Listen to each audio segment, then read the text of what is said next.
Number 13 4 फुदनों वाली टोपी। यहाँ पे एक कैप की बात की गई है। तो विशु की नानी ने उसे टोपी बुनकर दी, मतलब विशु नाम का एक लड़का है, उसकी नानी ने उसे टोपी बनाकर दी, कैप बनाकर दी, उनकी 4 फुदनों वाली टोपी। उसके नानी ने कैसी टोपी बनाई थी, कैप बनाई थी, उनकी बनाई हुई थी। विशु ने पहनी तो खुश हो गया, और वो कैप पहन के विशु क्या हो जाता है, खुश हो जाता है, हैप्पी हो जाता है। नानी टोपी तो बहुत अच्छी है, वो विशु नाम का लड़का उसके नानी को क्या कहता है कि ये कैप तो बहुत अच्छी है, इसे पहनकर तो मैं बिल्कुल राजकुमार बन गया। वो विशु क्या कहते हैं कि ये पहन के तो मैं राजकुमार बन गया। राजकुमार मतलब क्या होता है बेटा, राजा का बेटा। तो वो ये कैप पहन के राजा के बेटे जैसा लग रहा है।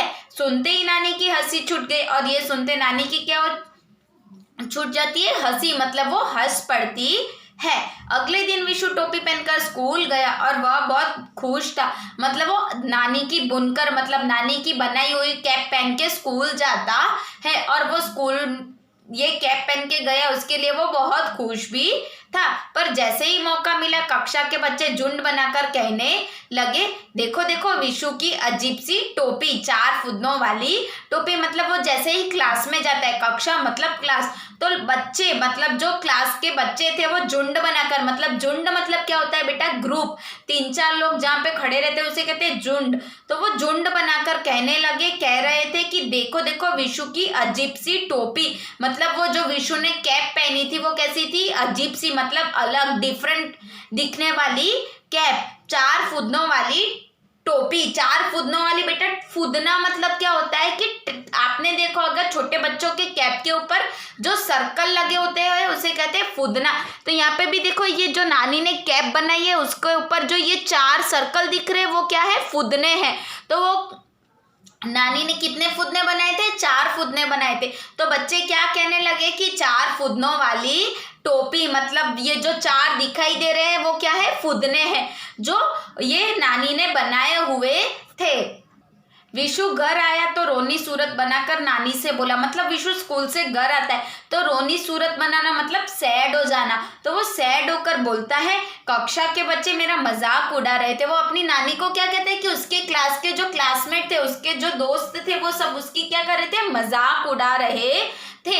आप ऐसा करो, एक फुदना कम कर दो। मतलब उसके नानी ने कितने फुदने बनाए थे, 4 फुदने बनाए थे। तो वो क्या कहता है कि इस 4 में से आप एक फुदना कम कर दो, मतलब एक फुदना निकाल दो। 4 थे उसमें से वो क्या करते, एक निकाल दे। नानी ने कैंची लेकर विशु की टोपी का एक फुदना काट दिया। नानी क्या करती है, सीजर लेती है, कैंची लेती है, और ये 4 में से एक फुदना काट देती है। अगले दिन विशु टोपी पहनकर गया तो फिर वही मुसीबत, मतलब अब वापस वो स्कूल जाता है, और वो स्कूल जाता है तो वही मुसीबत, मतलब वही प्रॉब्लम वापस आई। विशु ने नानी से कहकर फिर एक फुदना कटवा दिया, मतलब उसके दोस्त वापस उसे चिढ़ाने लगे, उसकी मजाक उड़ाने लगे। तो वो क्या करता है, वापस घर आता है, और वो 3 बचे थे उसमें से और एक वो कट कर देता है। होते होते टोपी में सिर्फ एक फुदना बाकी रहा। अब क्या हुआ, पहले 4 थे, फिर 3 हुए, फिर 2 हुए, अब तो एक ही फुदना बाकी रहा था। अब भी बच्चे चिढ़ाए बगैर नहीं मान रहे थे, मतलब एक फुदना था फिर भी वो जो सारे बच्चे थे वो क्या कर रहे थे, चिढ़ा रहे थे। आखिर में विशु ने कहा, नानी नानी आप यह फुदना भी काट दो। मतलब जो एक फुदना भी बचा था वो क्या कहता है विशु अपने नानी को कि जो एक बचा हुआ फुदना है वो भी आप काट दो। अगले दिन विशु बिना फुदने की टोपी पहनकर गया। अब क्या होता है, उसने एक भी फुदना नहीं रखा था कैप पे, अब वो बिना फुदने वाली टोपी पहन के स्कूल जाता है।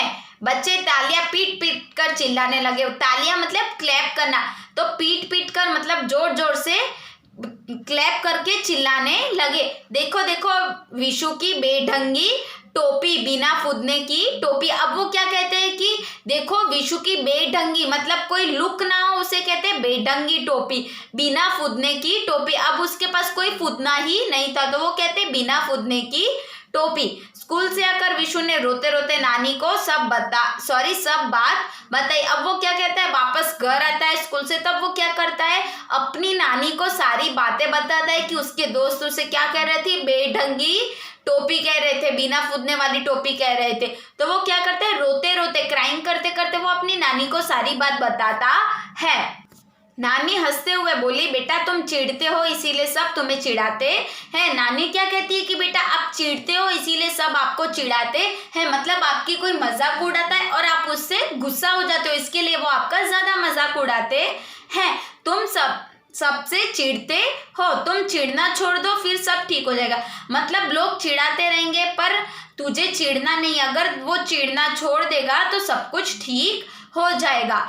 बस विशु ने नानी की यह बात गांठ बांध ली। मतलब ये विशु क्या करता है, अपनी नानी की ये बात गांठ बांध लेना। बेटा गांठ बांध लेना मतलब वो उसकी बात को, नानी की बात को याद रख लेता है और फिर वो वही करता है। लोग कितना भी चिढ़ाए विशु उन पे ध्यान नहीं देता था। विशु अब खुश था। अब विशु कैसा हो गया था, हैप्पी हो गया था, खुश हो गया था। हालांकि उसे टोपी के 4 फुदनों की अब भी याद आती थी। उसे वो जो टोपी के 4 फुदने थे जो नानी ने बनाए थे, यहाँ पे देखो जो 4 फुदने दिख रहे हैं बेटा, वो 4 फुदनों की याद आ रही थी। क्यों? क्योंकि अब तो विशु के पास एक भी फुदना नहीं बचा था। उसने क्या किया था, सारे फुदने काट दिए थे, तो उसको फुदनों की याद तो आ रही थी। सोचता कितने अच्छे लगते थे फुदने। वो क्या सोचता था कि जो ये फुदने थे वो बहुत अच्छे लगते थे। बेकार नानी से कहकर कटवाए, मतलब उसने बेकार में फालतू का बिना रीजन का उसके जो 4 फुदने थे उसने कट करवा दिए। प्रकाश मनु, बेटा ये लेसन किसने लिखा है, प्रकाश मनु ने। शिक्षा, हमें किसी के मजाक से चिढ़ना नहीं चाहिए। मतलब हमें कोई चिढ़ाता है, हमारी कोई मजाक उड़ाता है तो हमें उससे चिढ़ना नहीं चाहिए, मतलब उससे गुस्सा करना नहीं चाहिए। वो चिढ़ाते रहेंगे पर हमें उस पर ध्यान देना नहीं चाहिए। बेटा पेज नंबर 68 निकालो, वहां पे लिखा है सोचो और बताओ। क्वेश्चन नंबर 1, विशु की नानी ने उसे कैसी टोपी बुनकर दी। तो विशु की नानी ने कैसी टोपी उसको टोपी के बना दी थी, तो विशु की नानी ने उसे 4 फुदनों वाली टोपी बुनकर दी। क्वेश्चन नंबर 2, नानी ने विशु को क्या कहकर समझाया। तो आंसर क्या आएगा, नानी ने विशु को कहा अगर तुम चिढ़ोगे तो सब तुम्हें चिढ़ाएंगे। वो नानी क्या कहती है, अगर तुम चिढ़ोगे तो तब तो सब तुम्हें चिढ़ाएंगे। क्वेश्चन नंबर 3, विशु को किस बात का दुख था। तो विशु को टोपी के 4 फुदने कटवाने का दुख था। उसके दोस्त उसकी मजाक उड़ा रहे थे कि ये फुदने वाली टोपी है, तो उसने क्या किया था, सारे फुदने कटवा दिए थे। तो उसको ये बात का दुख था कि उसके सारे फुदने उसने कटवा दिए हैं। अब नीचे लिखा है लिखित, हमें क्या करना है, टेक्स्ट बुक में लिखना है। तो बेटा क्या लिखा है, देखो दिए गए शब्दों को जोड़कर नए शब्द बनाओ। तो यहाँ पे हमें क्या करना है, ये शब्द जोड़ के नए शब्द बनाने। तो यहाँ पे पहले क्या लिखा है, पहन प्लस कर। तो क्या होगा बेटा, पहन प्लस कर साथ में करेंगे तो पहन कर। फिर क्या लिखा है, बुन प्लस कर। तो बुन प्लस कर को साथ करेंगे तो क्या होगा, बुन कर।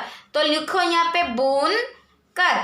थर्ड लिखा है बना प्लस कर, तो क्या होगा, बना कर। अब यहाँ पे देखो चिट प्लस ना, तो क्या होगा, चिढ़ना। फुद प्लस ना क्या होगा, फूदना। बता प्लस ना तो क्या होगा, बताना। पहनकर, बुनकर, बनाकर, चिढ़ना, फूदना, बताना। अब क्या लिखा है, क्वेश्चन नंबर 2, पढ़ो समझो और लिखो। हमें क्या करना है, ये पढ़ना है, समझना है और लिखना है। सोना ने किताब पढ़ी। सोना ने किताबें पढ़ी। बेटा यहाँ पे एक किताब की बात की गई है। यहाँ पे किताबें मतलब एक से ज्यादा है, एक वचन और बहुवचन। एक चीज हो तब एक वचन, एक से ज्यादा हो तब बहुवचन। अब यहाँ पे क्या लिखा है, पापा ने कमीज सिलवाई। तो कमीज का बहुवचन क्या होगा, कमीजे। तो क्या होगा, पापा ने कमीजे सिलवाई। विशु ने केला खाया। केला खाया मतलब एक ही केला खाया, पर बहुवचन क्या होगा, विशु ने केले खाए। नानी ने फुदना काटा। एक ही फुदना था तो उसे कहते हैं फुदना, पर एक से ज्यादा फुदना होते तो क्या होगा, नानी ने फुदने काटे। एक चीज होगी तब एक वचन आएगा।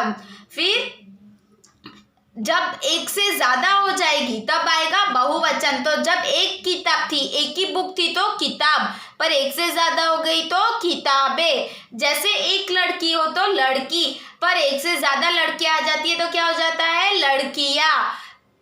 समझ आया बेटा? इसमें यहाँ पे एक वचन दिया है, हमने उसको बहुवचन बना के लिखा। अब पेज टर्न करो। क्वेश्चन नंबर 3, गोले में से सही शब्द छांटकर खाली जगह भरो। देखो सबके यहाँ पे गोला दिख रहा है, यहाँ पे 4 वर्ड्स लिखे हुए हैं, तो हमें क्या करना है, ये वर्ड्स को यूज करके फिलिंग दी ब्लैंक्स कंप्लीट करनी है। तुम्हारा घर कहाँ है, ये तो सबके टेक्स्ट बुक में लिखा हुआ है। क्वेश्चन नंबर 2, डैश कहाँ जा रहे हो, तो यहाँ पे 4 ऑप्शन में से कौन सा आएगा, मैं, तुम, आप या तुम्हारा, तो क्या आएगा, तुम कहाँ जा रहे हो। डैश कब आओगे, तो क्या आएगा, मैं या आप, तो यहाँ पे आएगा आप कब आओगे। डैश अशोक हूं, तो यहाँ पे क्या आएगा, मैं अशोक हूँ। बेटा यहाँ पे क्या है, 4 ऑप्शन दिए, उसमें से हमें लिखना था, तो ये ऑप्शन तो ऑलरेडी टेक्स्ट बुक में फिलअप किया हुआ है। हमें क्या लिखने थे, 3 लिखने थे। तो फर्स्ट आएगा तुम कहाँ जा रहे हो, आप कब आओगे, मैं अशोक हूँ। अब क्वेश्चन नंबर 4, सही उत्तर पर राइट का निशान लगाओ। विशु की नानी ने उसे क्या बुनकर दिया, टोपी, स्वेटर या जुराबे। तो विशु की नानी ने क्या बनाई थी, टोपी, तो टिक करो टोपी पे। टोपी पर कितने फुदने थे, तो 2, 4 या 5, तो टोपी पे कितने फुदने थे, 4 फुदने थे, तो टिक करो 4 पे। बेटा यहाँ पे हमारा चैप्टर कंप्लीट हुआ। आपको आपकी नोटबुक में 2 टाइम हार्ड वर्ड्स, 2 टाइम शब्द अर्थ, क्वेश्चन 1 टाइम और आंसर 2 टाइम कॉपी करना है, और आपको आपकी टेक्स्ट बुक फिलअप करनी है।